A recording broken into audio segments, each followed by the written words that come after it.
नमस्कार। बुनियादी बातें सीरीज में आपका स्वागत है।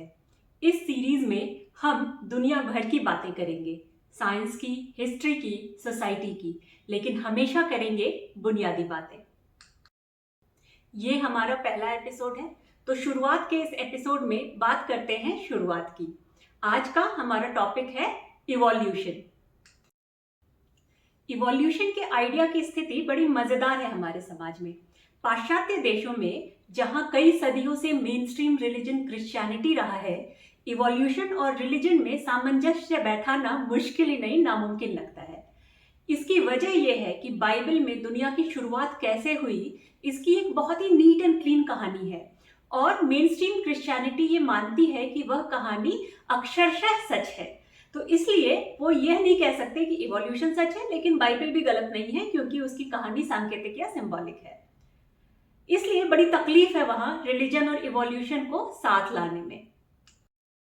हमारे देश में धार्मिक बातें अक्सर ही सांकेतिक मानी जाती हैं। तो अगर आप धार्मिक प्रवृत्ति के भी हैं और किसी धार्मिक कहानी में संसार के शुरुआत की कोई और बात भी कही गई है, तो भी इवोल्यूशन को स्वीकारने में नॉर्मली आपको दिक्कत नहीं होगी। हमारे देश में समस्या कहीं और है और मेरे ख्याल से वो एक सॉल्वेबल समस्या है। हमारे देश के ज्यादातर लोग इवोल्यूशन की गलत समझ रखते हैं और इसलिए वो इवोल्यूशन को मान नहीं पाते। ऐसे लोग हैं जो कि कुछ इस तरह के सवाल पूछते हैं कि किसी ने आज तक बंदर को इंसान में बदलते देखा है? अगर नहीं देखा तो फिर इवोल्यूशन को कैसे माने? या फिर अगर बंदर हमारे पूर्वज थे और वो इंसान में बदल गए तो आज बंदर और इंसान दोनों कैसे दिखते हैं धरती पर, वगैरह वगैरह। तो आइए बुनियादी तौर पे समझते हैं कि इवोल्यूशन क्या है और बंदर का इंसानों से क्या रिश्ता है। शुरुआत करनी होगी जीन्स और जेनेटिक कैरेक्टरिस्टिक्स को समझकर। किसी भी प्राणी में, किसी भी ऑर्गेनिज्म के शरीर में होती हैं खूब सारी कोशिकाएं और उन कोशिकाओं में होती हैं जीन्स। और उस ऑर्गेनिज्म के बहुत सारे कैरेक्टरिस्टिक्स उन जीन्स पर निर्भर करते हैं। जो कैरेक्टरिस्टिक्स जीन्स पर निर्भर करते हैं उनको जेनेटिक कैरेक्टरिस्टिक्स कहते हैं। इंसानों की बात करें तो कई फिजिकल कैरेक्टरिस्टिक्स, जैसे कि हम कितने लंबे हो पाते हैं या हमारी त्वचा का रंग कैसा है वगैरह, जीन्स पर निर्भर करते हैं। हमारे कई कैरेक्टरिस्टिक्स ऐसे होते हैं जो जीन्स पर निर्भर नहीं करते हैं, जैसे कि हम कौन सी भाषा बोलते हैं। यह इस पर निर्भर करता है कि जहां हम पले बढ़े वहां के लोग कौन सी भाषा बोलते थे या फिर हमें बाद में और कौन सी भाषाएं सिखाई गई। जो कुछ चीजें ऐसी होती हैं जो जीन्स से डिफाइन होती हैं, लेकिन उन पर वातावरण से भी फर्क पड़ता है। जैसे कि किसी बच्चे की जीन्स के हिसाब से वह 6 फीट तक बढ़ सकता था, लेकिन बचपन में कुपोषण की वजह से यह संभव है कि वह उतनी ऊंचाई तक, उतनी लंबाई तक ना पहुंच पाए।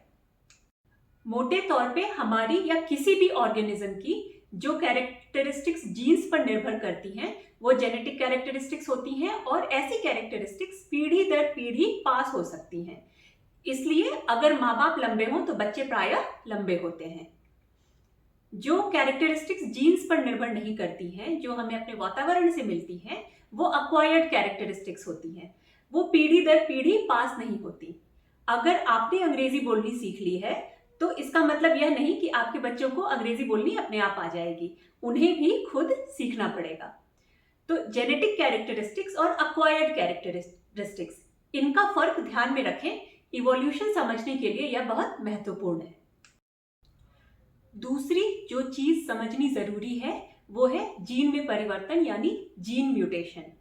सामान्यतः एक पीढ़ी से दूसरी पीढ़ी को जीन्स पास होती हैं। हालांकि इसका यह मतलब नहीं कि पेरेंट्स और बच्चों की जीन्स एकदम एक जैसी होती हैं। इंसानों में माता और पिता दोनों से जीन्स पास होती हैं और उनके कॉम्बिनेशन से हर बच्चे की अपनी यूनिक जीन्स बनती हैं, लेकिन दूसरे तरीके से भी जीन्स बदलती हैं। बात हम माँ बाप से बच्चों को जीन्स मिलने की करते हैं, लेकिन दरअसल जीन्स कोशिकाओं के स्तर पर पास होती हैं। इंसानों में एग और स्पर्म से बच्चे की पहली कोशिका को जीन्स मिलती है, फिर उस कोशिका से एक एक करके नई कोशिकाएं बनती हैं जिनमें जीन्स की कॉपी बनती है। किसी भी कॉपी बनने के समय कॉपीइंग में गलतियां हो सकती हैं। ऐसा बहुत कम होता है, लेकिन होता है। जब जीन्स ऐसे बदलती हैं तो उसे जीन म्यूटेशन कहते हैं। अक्सर हम बीमारियों के कॉन्टेक्स्ट में जीन म्यूटेशन के बारे में सुनते हैं, लेकिन जीन म्यूटेशन का मतलब हमेशा बीमारी होना ही नहीं होता है। कई सारी जीन्स ऐसी हैं जिनमें म्यूटेशन होने से कोई खास फर्क नहीं पड़ता है। कुछ जीन म्यूटेशंस फायदेमंद भी हो सकते हैं।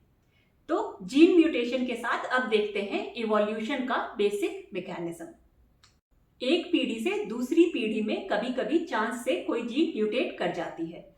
ज्यादातर इससे कोई फर्क नहीं पड़ता है, लेकिन कभी कभी इन म्यूटेशन से कुछ फायदा या नुकसान हो सकता है।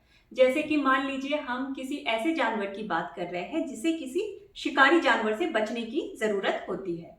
अगर उस प्रजाति में कोई ऐसा बच्चा पैदा हुआ जिसके अंदर कोई एक ऐसी जीन म्यूटेशन है जिसकी वजह से वो अपनी साथियों की तुलना में बस थोड़ा सा ज्यादा भाग सकता है, तो शायद वह ज्यादा समय तक जिंदा रहेगा। अगर वो ज्यादा समय तक जिंदा रहेगा तो उसके बच्चे होंगे, इसकी संभावना भी बढ़ जाती है और उसके शायद ज्यादा बच्चे भी होंगे। और यह भी संभावना है कि उन बच्चों में से कईयों को ये जीन पास हो जाएगी। जिन बच्चों को ये जीन पास होगी उनको भी यही फायदा मिलेगा, उनके भी ज्यादा बच्चे होंगे और ये क्रम चलता रहेगा। कई पीढ़ियों के ऊपर शायद उस प्रजाति के सारे जानवरों में ये म्यूटेटेड जीन ही रह जाएगी और जो ओरिजिनल जीन थी वो खत्म हो जाएगी। ये जो फायदेमंद जीन वाले जानवर ज्यादा समय तक जिंदा रह रहे हैं और ज्यादा बच्चे पैदा कर रहे हैं, ये प्रक्रिया है नेचुरल सिलेक्शन की। इसको ही अक्सर सर्वाइवल ऑफ द फिटेस्ट कहते हैं। लेकिन ध्यान दीजिए कि यह एक ऑर्गेनिज्म के स्तर पर नहीं हो रहा है। ऐसा नहीं है कि पुराने जीन वाले ऑर्गेनिज्म पैदा नहीं हो रहे या जीवित नहीं रह पा रहे या बच्चे नहीं पैदा कर रहे, बल्कि वो धीरे धीरे पीढ़ी दर पीढ़ी कम होते जा रहे हैं। धीरे धीरे नई जीन डोमिनेंट होती जा रही हैं। कोई एक्चुअल स्ट्रगल और मारपीट नहीं हो रही है। तो अगर आपके दिमाग में सर्वाइवल ऑफ द फिटेस्ट से कोई बहुत ही अग्रेसिव इमेज बनती थी तो इसे बदल दीजिए। ये सब धीरे धीरे आराम से पीढ़ी दर पीढ़ी होता है। तो इस प्रक्रिया से स्पीशीज इवॉल्व करती हैं। लाखों करोड़ों सालों में ऐसे कई म्यूटेशंस हो जाते हैं जो नेचुरल सिलेक्शन की वजह से डोमिनेंट हो जाते हैं और इसलिए स्पीशीज जहां से शुरू हुई थी उससे बिल्कुल अलग दिखने लग सकती है। लेकिन ध्यान दीजिए कि इतना फर्क कि शुरू में स्पीशीज बंदर की तरह दिखे और अंत में इंसान की तरह लाखों सालों के बाद आएगा। हर एक परिवर्तन बहुत छोटा होता है और उसका स्पीशीज पे असर हम में से किसी को अपनी लाइफ टाइम में नहीं दिखेगा। तो अब आपको पता है कि इवोल्यूशन जीन म्यूटेशन से शुरू होता है, जो कि सामान्यतः अगली पीढ़ी में दिखेगा। बैठे बैठे किसी ऑर्गेनिज्म की जीन्स म्यूटेट नहीं कर जाती, तो कोई बंदर इवोल्यूशन की वजह से आदमी में नहीं बदलेगा। और जो म्यूटेशन होते भी हैं पीढ़ी दर पीढ़ी, उनमें से हर म्यूटेशन बहुत छोटा होता है। म्यूटेशंस बहुत छोटे छोटे होते हैं। तो ऐसा भी नहीं होगा कि अगली पीढ़ी में किसी बंदर को सीधे इंसान पैदा हो गया। बंदर के बच्चे में म्यूटेशन की वजह से कोई बहुत छोटा सा फर्क होगा, लेकिन वह बंदर ही दिखेगा। तो आशा करती हूँ कि जब अगली बार कोई ये कहे कि बंदर को आदमी में बदलते नहीं देखा है, तो आप उन्हें ये बता सकेंगे कि इवोल्यूशन वैसे नहीं होता है। बंदर और इंसानों की बात को आगे बढ़ाएं तो वहां एक और धारणा गलत है। इंसान दरअसल बंदरों से इवॉल्व नहीं हुए हैं, बल्कि इंसान और बंदर और कई सारी मिलती जुलती स्पीशीज एक पुरानी स्पीशीज से इवॉल्व हुई हैं। यही नहीं, अगर स्पीशीज के इवोल्यूशन को फैमिली ट्री की तरह देखें तो बंदर और इंसान काफी दूर के रिश्तेदार हैं। इंसानों के ज्यादा नजदीकी रिश्तेदार चिंपैंजी हैं, जिनके साथ हम 98.6% 98.6% जीन्स शेयर करते हैं। अब हमने ये तो देखा है कि एक स्पीशीज इवॉल्व होकर बिल्कुल अलग स्पीशीज कैसे बन जाती है, लेकिन एक स्पीशीज कई सारी स्पीशीज में बंट कैसे जाती है। इस प्रक्रिया को स्पीशिएशन कहते हैं। टंग ट्विस्टर है ये, स्पीशिएशन। और ये तब होता है जब किसी स्पीशीज के सदस्य अलग अलग पॉपुलेशन ग्रुप्स में आइसोलेट हो जाते हैं और उनका इवोल्यूशन अलग अलग होता है। जब सारे सदस्य साथ में रहते हैं तो फायदेमंद म्यूटेशन धीरे धीरे सारी स्पीशीज में फैल जाते हैं, लेकिन अगर कोई पॉपुलेशन आइसोलेट हो गई तो उनके अपने म्यूटेशन होंगे जो कि काफी अलग हो सकते हैं। इतना ही नहीं, अगर आइसोलेशन वाली जगह की परिस्थितियां अलग हैं तो उनके लिए अलग तरह के म्यूटेशंस फायदेमंद साबित होंगे, इसलिए वह लाखों सालों के ऊपर बिल्कुल अलग स्पीशीज बन जाएगी। आइसोलेशन किसी भी स्तर का हो सकता है। एक पॉपुलेशन अमेरिका में, एक ऑस्ट्रेलिया में हो सकती है, या फिर एक पॉपुलेशन नदी के इस पार और एक दूसरी पार भी हो सकती है। जब तक उनमें इंटरब्रीडिंग नहीं हो रही है वो आइसोलेटेड हैं और अलग अलग स्पीशीज में इवॉल्व हो सकते हैं। तो इस स्पीशिएशन की प्रक्रिया से एक स्पीशीज से कई नई स्पीशीज बनती हैं और इसी प्रक्रिया से बने इंसान, चिंपैंजी और बंदर किसी और स्पीशीज से। अब इवोल्यूशन के बारे में कुछ और जरूरी बातें। पहली ये कि इवोल्यूशन का या म्यूटेशंस का कोई प्री डिफाइंड पर्पस नहीं होता। म्यूटेशंस रैंडम होते हैं। म्यूटेशंस इसलिए नहीं होते कि स्पीशीज को उसकी जरूरत है। म्यूटेशन एक तरह से कॉपिंग एरर है एक कोशिका से दूसरी बनने की प्रक्रिया में, और वो कॉपिंग एरर कहीं भी हो सकती है। जब म्यूटेशंस होते हैं तो उनमें से कुछ किसी ऑर्गेनिज्म के लिए उसके वातावरण में फायदेमंद साबित हो सकते हैं, और अगर उससे उन्हें ज्यादा जिंदा रहने में और ज्यादा बच्चे पैदा करने में मदद मिलती है तो वो म्यूटेशन सेलेक्ट हो जाता है। जिन म्यूटेशन से ये फायदा नहीं होता वो फैलते नहीं हैं। कई म्यूटेशंस आते जाते रहते हैं बिना इवोल्यूशन पे कोई प्रभाव डाले, क्योंकि उनसे स्पीशीज की जिंदा रहने या बच्चे पैदा करने की क्षमता पर कोई असर नहीं पड़ता है। जिराफ को लंबी गर्दन वाली जीन्स इसलिए नहीं मिली कि उन्हें जरूरत थी। उनको लंबी, छोटी, मोटी सब तरह की गर्दन वाली जीन्स कभी न कभी मिली होंगी और अभी भी मिलती होंगी। अगर उनकी गर्दन लंबी समय के साथ इवॉल्व हुई है तो वो इसलिए कि जब भी किसी को गर्दन थोड़ी लंबी मिली जीन्स की म्यूटेशन की वजह से, तो उन्हें ज्यादा खाना मिला, इसलिए वे ज्यादा समय तक जिंदा रहे। आयु और स्वास्थ्य की वजह से उनके ज्यादा बच्चे हुए और धीरे धीरे ये म्यूटेशन पूरी स्पीशीज में फैल गया। और एक चीज है, ऐसा नहीं कि किसी जिराफ ने अपनी प्रयत्न से लंबी गर्दन पाई और उसकी वजह से अगली जनरेशन को लंबी गर्दन मिली।